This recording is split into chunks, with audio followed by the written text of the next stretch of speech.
All right, today we're diving into Solana a little deeper in whether or not Solana is stable enough for your investment. My name is Paul Barron. Welcome back to TechPath. Joining me today is Alex, who's one of our new co-hosts. Great to have you on, man. Great to be here. Thank you very much. Let's jump into a little about Solana, Alex. The whole situation kind of came about the last couple of days. Mainnet goes down. You look at a project like that and what's happening. What are your thoughts on something like this happening to one of your major investments? Right. This was a scary moment for many people who had been, I think, jumping onto the Solana bandwagon. But for those who held this belief for, in excess of 5 months, for example, those people, of course, were still very happy. Yeah, they're in a safe spot.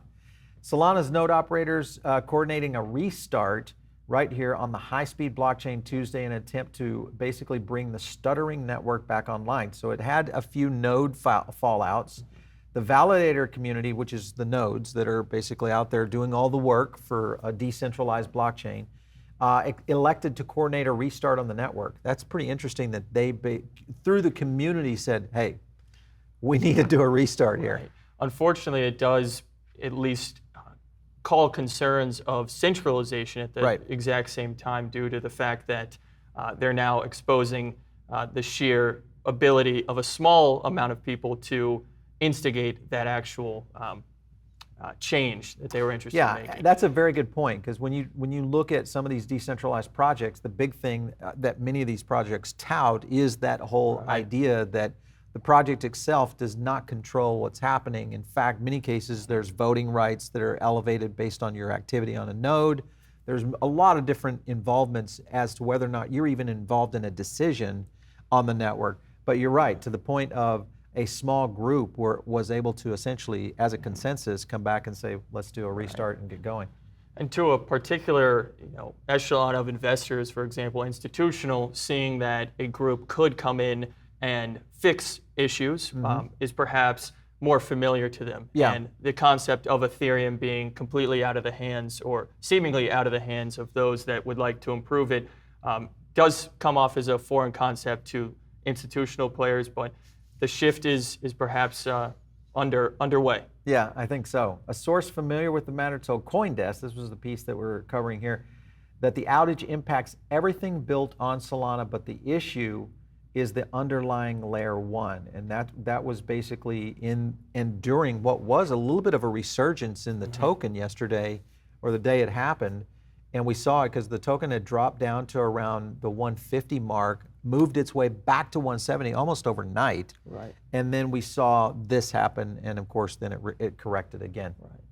And perhaps that $150 support mark came as a surprise to those who had only just seen Solana reach $150. Exactly. So to see that support is, of course, a good sign for an asset that had never reached that. Yeah. Do you think, Alex, that if you're a Solana investor and you've purchased, and this is a price point we've talked about here on the show, is like 140 to me is the magical number for Solana to entry. If it ever hits 140 again, and James over at Invest Answers, I know he's a big proponent of this token, and he likes that at around the 140 mark as well.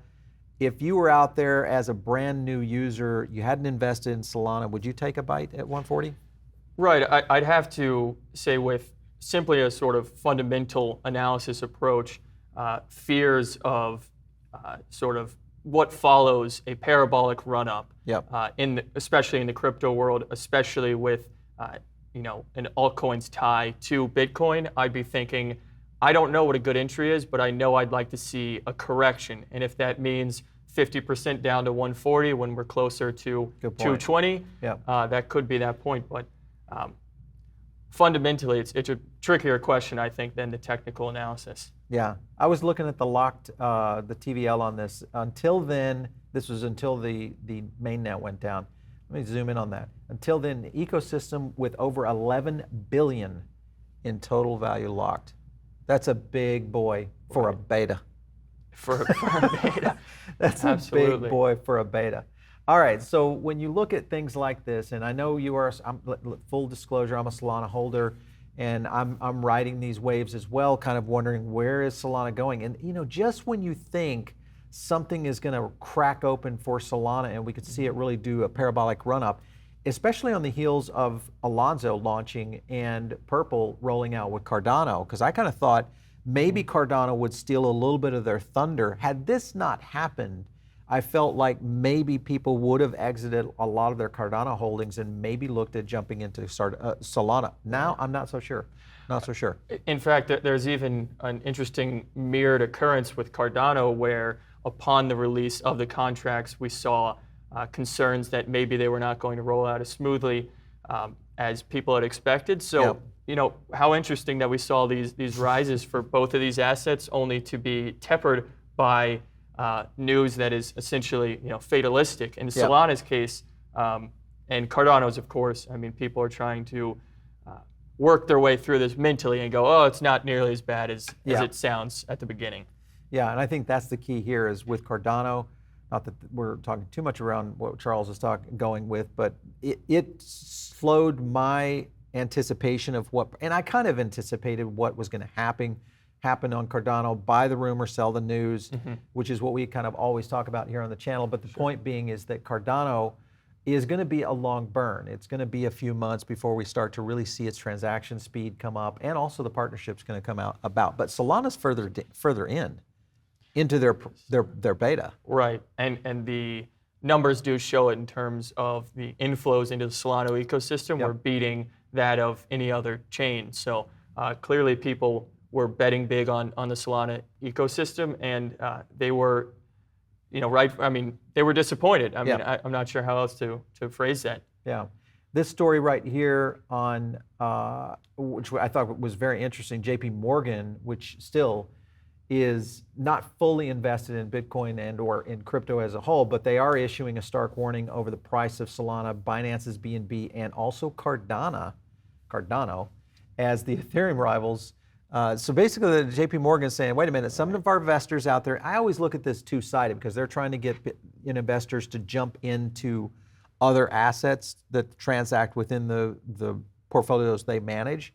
So I'm always kind of curious about that when they drop little releases of that, so take it with a grain of salt. But what are your thoughts on a major investment house like JPMorgan saying, hey, wait a minute, you should check these out?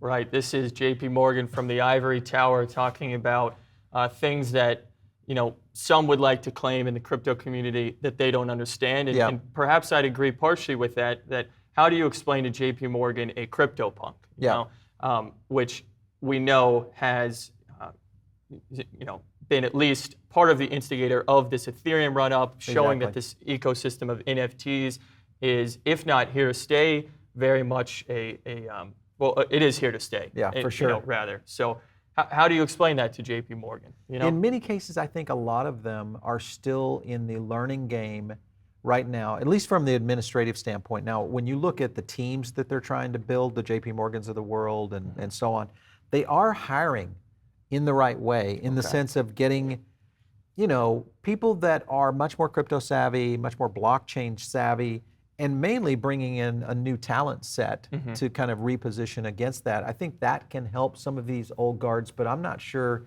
that I would necessarily trust them in that kind of scenario. I think I would go back to some of the researchers and some of the pundits that have been looking at this for years and really analyzing it versus what happens over at JPMorgan. I do think they're relying heavily on some indicators like Bitcoin dominance, which is reaching an all-time low, which traditionally has been a signal that we're reaching a peak in the market or there is some type of switching happening. So their reliance on that measure is, I think, what led to a conclusion such as this. But it's going to be interesting. Right. I like it. Let's jump to the charts here, because a lot of you are waiting for how did Solana fare through this run-up and through this hit. You can kind of see the movement right here that because we've been tracking Solana for quite some time, but back here in August, sentiment was holding at a 68.11 and a 59 on the AMP, and we started to see this really accelerate right in here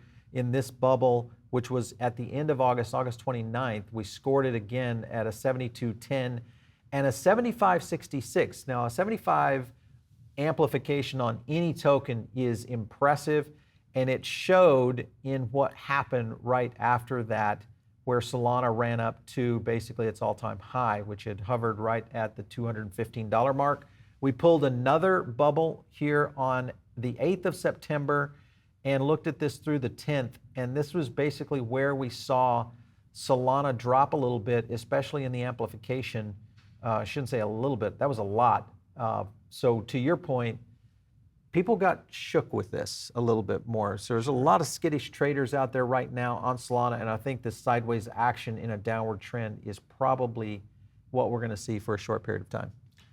Absolutely, and perhaps no Solana conversation is complete without talking about the hype man of Solana, Sam Bankman-Fried, who very likely was one of the people bringing that amplification score quite high. So, conceivably, the hype surrounding that single individual is what Solana lives and dies by. So that is one individual to also keep close note of. Yeah, SBF is definitely one of those market movers. He kind of came onto the scene pretty quickly, much like Cuban. I mean, if you look at Elon Musk and kind of where he has impacted crypto in a negative way, but Cuban's a big proponent. You've got Scaramucci coming into the fray, which these are all mainstream, personalities that have been kind of in the position. But FTX and what Sam is doing and trying to do over there, and once he gets behind a token or a project and really sees its utility or its potential, that's a big deal for sure. Anyway, absolutely. Good stuff. Hey, listen, if you guys are listening over on the podcast right now, make sure and, of course, give us a listen and give us a rating over there. iTunes, interesting. We got a ton of new comments coming in from iTunes. So I don't know what happened, if someone shared our show or what happened, but it just exploded. Good nonetheless. Yeah. However, if you're here on YouTube, and that's the place, if you're over on the podcast right now, get back over here to YouTube, search Paul Barron Network. You're going to find these charts and a lot of these in-depth interviews that we do with CEOs from around the world on a lot of these blockchain and some of our advanced technology insights as well. And that's on EVs, a lot of what is happening in AI and robotics, all right here on TechPath. Make sure and drop us some notes, give us some comments, and of course, if you have an idea for a show, reach out to me on Twitter, @Paul Barron. We'll catch you next time right here on TechPath.